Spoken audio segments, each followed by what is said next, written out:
Aku kembali ke tenda keluarga Ludwig. Ketika aku tiba, Ludwig sedang duduk di sana. Tapi Kilian tidak terlihat. Oh, dia pasti kabur untuk membeli selendang Lizzie. Tapi ya, Liv baru saja membelinya. Jika aku tahu akan seperti ini, aku akan datang nanti. Menjelang siang, bazar sudah penuh sesak dan banyak terjadi obrolan serta sapa. Dan episode itu mulai berjalan dengan sendirinya. Artinya, akhirnya perbandingan antara aku dan Lizzie akan dimulai. Gerombolan pengganggu yang menghalangi jalan kami sebelumnya bukanlah apa-apa. Ya ampun, Nona Lizzie semakin cantik setiap kali aku melihatnya. Saya kira Duchess Ludwig telah menjadikan Nona Lizzie sebagai menantu perempuannya. Saya pernah melihat karyanya dipajang di pasar sebelumnya. Bagaimana dia bisa begitu terampil? Tidak, itu bukan perbandingan. Aku bahkan benar-benar diabaikan. Setidaknya, kelompok penindas sebelumnya menghinaku, sehingga aku dapat membalasnya. Tetapi, orang-orang ini bahkan tidak melihat ke arahku, mengabaikanku sepenuhnya. Pilih dan fokus, pilih dan fokus. Orang-orang ini adalah karakter tambahan tanpa nama. Jangan biarkan kata-kata orang dua dimensi menyakitimu. Para wanita bangsawan berpakaian rumit saling memanggil nama satu sama lain. Tetapi ketika aku berbalik, mereka adalah wajah dan nama yang tidak dapat kuingat. Mungkin begitulah nasib para ekstra. Lalu seseorang menyebut namaku. Oh, ini dia, Nona Edith. Kulihat kamu sedikit mengubah gayamu, bukan? Oh, iya, jawabku. Gadis yang biasa menonjolkan belahan dada dan menyukai gaun mewah, tiba-tiba muncul dengan pakaian polos. Mungkin itu sebabnya mereka tidak menyadari kehadiranku. Itukah sebabnya Edith memakai pakaian yang vulgar dan mewah? Karena kalau tidak, dia bahkan tidak akan diperhatikan di samping Lizzie. Dengan cara ini, aku lebih memahami Edith lagi. Saat itu, Kilian yang pasti gagal membeli selendang Lizzie mendekat. Kilian, aku sudah lama tidak bertemu denganmu. Seperti yang diharapkan, Lizzie menyapanya terlebih dahulu. Rupanya, dia juga belum melihat Lizzie sejak kembali dari perkebunan kemarin. Aku tidak tahu mengapa itu sangat menghibur. Aku tahu, bagaimana kabarmu?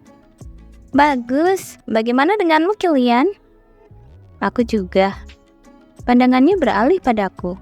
Jika aku menyapa, apakah aku akan diabaikan? Namun jika tidak, bagaimana jika orang mengatakan aku tidak sopan? Aku rindu. Tidak. Apakah perjalananmu menyenangkan? Aku hampir berseru bahwa aku merindukannya. Mengapa perhatianku begitu terganggu akhir-akhir ini? Iya, untungnya Kilian tidak mengabaikan sapaanku. Dia bahkan berjalan ke arahku. Apa yang sedang kamu lakukan? Aku sibuk mempersiapkan bazar. Aku seorang penyulam yang buruk. Aku bisa melihatnya. Apa kamu melihatnya? Apakah itu saja? Bukan masalah besar, aku hanya sedikit bosan. Mengapa? Karena aku tidak ada di sana. Hah? Apakah kamu tidak terlalu percaya diri? Tapi aku tidak bisa mengatakan tidak. Sejujurnya, aku bosan dengan segalanya tanpa Kilian. Bahkan saat dia berada di mansion, seringkali aku tidak melihatnya. Dia hanya menyeringai padaku, tapi tidak mengatakan apapun yang berduri. Kami menikmati bazar bersama keluarga untuk pertama kalinya setelah sekian lama. Sesekali Lizzie mengatakan sesuatu kepada Kilian. Namun anehnya, Kilian tidak membalasnya panjang lebar. Apa yang telah terjadi? Kilian tetap duduk di sebelahku, dan aku terhindar dari drama itu. Betapa aku berharap hari ini akan terus berlanjut seperti ini. Aku akan merias wajahku sebentar. Es teh yang kuminum membuatku perlu ke kamar kecil. Setelah menggunakan toilet mewah di mansion, aku keluar dengan perasaan segar. Tetapi seseorang mencengkeram pergelangan tanganku dan menyeretku ke samping gedung. Kakak? Lama tidak bertemu, Edith. Shane Rigelhoff, saudara laki-laki Edith. Aku pasti lengah. Aku lupa kalau keluarga Rigelhoff juga ada di sini. Shane berambut pirang, seperti Kontes Rigelhoff, dan cukup tampan. Tapi sejak aku melihatnya, aku merasa tidak nyaman. Mungkin karena aku punya saudara laki-laki di kehidupanku sebelumnya. Tapi dia juga tidak memandangku dengan baik. Dalam ingatan Edith, pria ini sama dengan kakakku di kehidupanku sebelumnya. Jelas sekali bahwa dia melihatku sebagai orang yang bisa dikorbankan demi kemajuannya sendiri. Kamu datang sendirian? Tentu saja aku datang dengan ayahku. Tapi kamu, apa yang terjadi padamu? Apa? Aku berpura-pura tidak tahu dan matanya menyipit. Apakah kamu sedang diawasi oleh keluarga Ludwig? Apa? Kami menerima surat yang memberitahu kami untuk tidak berpikir untuk melawan Ludwig. Dan kupikir kamu gila. Tapi kemudian kami menerima dokumen terkait senjata setelah itu. Tapi semuanya palsu. Kakak, kapan dan dari siapa kamu mendapatkan berkas senjata itu? Itu datang melalui kurir pribadi tak lama setelah kamu membalas. Mereka memberimu dokumen palsu, bukan? Siapa yang mengirim dokumen itu? Pada saat itu, aku mencurigai Lizzie. Namun kalau dipikir-pikir, aku tidak punya alasan untuk mencurigainya. Apa kekurangannya yang mungkin membuatnya ingin menyakitiku? Jika kamu sudah menebak sejauh itu, kamu juga menyadari bahwa aku berada dalam posisi genting di keluarga Ludwig, kan? Itulah mengapa kamu harus bersikap tenang. Tidak bisakah kamu melakukan yang lebih baik dari itu? Aku mengalami kesulitan bahwa aku dicurigai mencuri dokumen itu. Jadi, apa yang kamu harapkan aku lakukan terhadap kebodohanmu? Pertanyaan itu terjawab dengan cepat. Shen sama sekali tidak mengkhawatirkan kesejahteraanku. Tiba-tiba, aku merasakan luapan amarah yang tidak mampu kusalurkan kepada kakakku di kehidupanku sebelumnya. Ngomong-ngomong, aku tidak mengirimkan dokumen terkait senjata itu. Apa? Aku tidak tahu siapa yang melakukannya, tapi kupikir mereka yang mengirimkannya untuk mengacaukan aku. Apa maksudmu? Tunggu sebentar. Jika bukan kamu yang mengirimkannya, maka kamu adalah... Iya, surat untuk ayah itu adalah surat asli dariku. Dan jangan pernah berpikir untuk mencoba melakukan apapun pada keluarga Ludwig. Kamu akan mendapatkan masalah besar nanti. Kepalaku menoleh dengan sekejap. Telingaku menjadi tuli, air mata fisiologis keluar, dan pipiku terasa seperti terbakar. Kamu pasti gila. Hah? Kamu mengkhianati keluarga yang memberimu makan, memberimu pakaian, dan membesarkanmu. Apakah menurutmu keluargaku akan membiarkan pengkhianat hidup? Aku buru-buru menyeka air mataku dan menatap Shen. Kamu sudah memberiku makan, memberiku pakaian, dan membesarkanku. Iya, jika kamu menganggap itu sebuah bantuan, maka suratku kepadamu adalah cara untuk membalas budi itu. Dan kamu sebaiknya tidak mengabaikan peringatanku. Terlepas dari nasihatku yang tulus, Shen menyeringai padaku. Lalu berbicara dengan suara rendah. Memukul adalah cara paling efektif untuk anjing yang tidak mengenali tuannya. Hanya karena kamu anggota keluarga Ludwig, bukan berarti aku tidak bisa mengencangkan ikatanmu. Lalu dia pergi. Baru setelah dia pergi, jantungku mulai berdebar kencang. Karena kenangan lama tentang Edith datang kepadaku terlambat.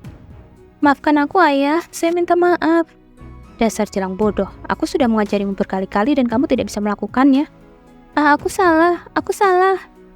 Aku ingat Kon Rigelhoff menampar pipi, kepala, punggung, dan lenganku. Tidak.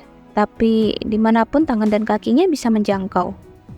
Aku tidak tahu mengapa dia melakukan itu pada putrinya sendiri. Namun, Edith muda tidak berani memberontak, tidak berani melarikan diri. Tanpa ada yang membantunya, dia hanya bisa bergerak sebagai boneka ayahnya. Edith pasti sangat putus asa. Itu sebabnya dia sangat menginginkan Kilian. Meskipun dia juga tidak bisa menolak perintah Rigelhoff untuk mendapatkan informasi tentang keluarga Ludwig. Mataku menjadi panas. Terlepas dari perbedaan kami, aku dapat memahami perasaan Edith. Itukah sebabnya aku merasukinya dan bukan orang lain? Meskipun aku ingin menyelamatkan nyawaku sendiri, aku tidak ingin membiarkan Edith mati dengan mengenaskan. Aku menarik nafas dalam-dalam dan menenangkan diri. Aku sangat terlambat. Aku akan dicurigai jika aku terlambat. Aku buru-buru mengeluarkan sapu tangan dari tasku dan menyeka air mataku. Di cermin, aku bisa melihat pipiku memerah karena tamparan Shen. Tapi kupikir aku bisa menganggapnya sebagai sengatan matahari saja. Aku berhati tersenyum beberapa kali. Sudut mulutku terus turun. Lalu aku menoleh ke sudut gedung. Saat itulah aku melakukan kontak mata dengan Kilian. Aku sudah mencarimu selama beberapa waktu. Kemana saja kamu? Oh, mansionnya indah, jadi kupikir aku akan melihat-lihat di sini. Kamu mempunyai rasa ingin tahu yang besar. Menundukkan kepala dan menutupi pipi dengan rambutku, aku bertanya dengan suara ceria. Apakah kamu sengaja datang mencariku? Tentu saja tidak. Aku baru saja keluar untuk mencuci tangan dan menemukanmu. Begitu rupanya. Aku hampir bersemangat. Bersemangat tentang hal seperti itu. Menyenangkan mengetahui bahwa seseorang peduli kemana Anda pergi, bukan? Aku sungguh-sungguh. Dan itu pahit. Apakah ada yang peduli dengan Choi Suna setelah kematiannya? Jika aku mati sebagai Edith Ludwig, apakah ada yang peduli? Saat aku mengikuti Kilian yang sekarang diam kembali ke tenda, aku merasa sedikit lemah, memikirkan ancaman Shen dan kurangnya harapanku. Namun tidak semuanya buruk. Bazar tahun ini menjual habis semua barang sumbangan dengan harga tinggi. Terima kasih, kami akan memastikan kehangatan hati kalian terkirim ke setiap panti asuhan. Kontes Armenia, penyelenggara bazar, mengumumkan berakhirnya bazar dengan berita bahwa semua barang telah terjual. Hah? Itu berarti seseorang membeli sapu tanganku juga? Oh, syukurlah. Meskipun aku diberitahu bahwa bazar tersebut seharusnya memastikan bahwa tidak ada barang sumbangan yang tidak terjual, aku memutuskan untuk mempercayai kata-kata penyelenggara bahwa semua barang dijual dengan harga tinggi. Jika bukan karena bertemu Shane, ini akan menjadi hari yang sangat menyenangkan.